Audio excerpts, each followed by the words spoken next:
নিকট থেকে সরকারি সহায়ক মূল্য 23 টাকা প্রতি কেজি করে কৃষকদের নিকট সহযোগিতা করে।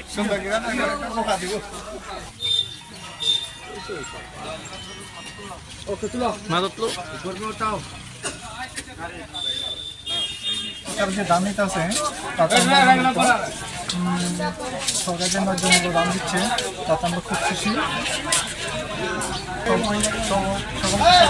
দাম দেওয়ার জন্য অনুরোধ করা টিকাপুর গাঁও সভা থেকে একটা বর্গা চাষি আমরা সরকারি ন্যায্য মূল্যে ধান দিতে আসছি এবং প্রতি বছরের মতো এবারও দিচ্ছি। আমরা আবেদন রাখছি সরকার যাতে প্রতি বছরে সরকার আমাদের ধান কিনে। তার সঙ্গে আর সারা তুলা রাজ্যের কৃষকদের ভাইদেরকে আমরা অনুরোধ করছি আপনারা যাই কিছু লেবার কষ্টের জন্য বাজার মূল্যে বিক্রি করবেন, তাই সরকারকে কিছু ধান দেওয়ার জন্য। এবং যদি আপনারা যদি ধান না দেন তাহলে আমাদের এই সিস্টেমটা চলে গেলে আমাদের কৃষকদের বিরাট ক্ষতিগ্রস্ত হবে। তাই আমরা সবাই কৃষককে একটা উদাহরণ অনুরোধ করছি সরকারের কিছু ধান দেওয়ার জন্য। নমস্কার।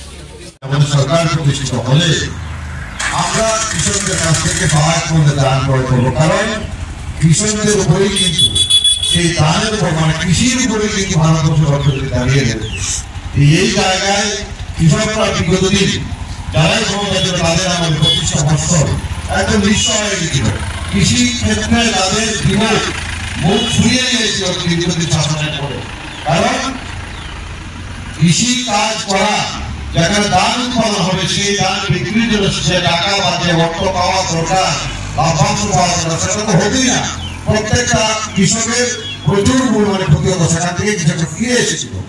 সেই জায়গায় মানুষ সারা 18 সালে সরকার পরিবর্তন হয়েছে এবং আমাদের সরকার প্রতিষ্ঠিত হওয়ার পর থেকে আমরা কিন্তু সিদ্ধান্ত নিয়েছি এবং তারপর থেকে প্রতি বছর সেখানটায় দান ক্রয় হচ্ছে। এই করে আসছে আস্তে আস্তে আস্তে আস্তে বৃদ্ধি করতে মানে এমন জায়গায় বৃদ্ধি পেয়েছে আমরা গ্রামের ভাষায় যেটাকে বলি প্রায় 2760 টাকা বার মানে 120 কেজি ধানের দাম 2760 টাকা।